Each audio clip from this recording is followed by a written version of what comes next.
Sangu, atacat foarte hotărât de Raul Garcia.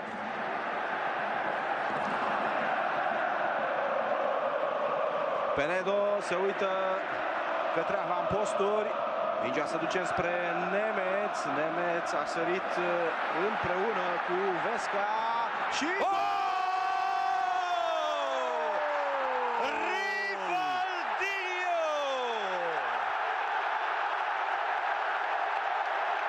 Un Eurogol pentru tatăl său, aflat în tribune. Ce reușită! Minutul 54 aduce un golazo. Bucuria lui Rivaldo.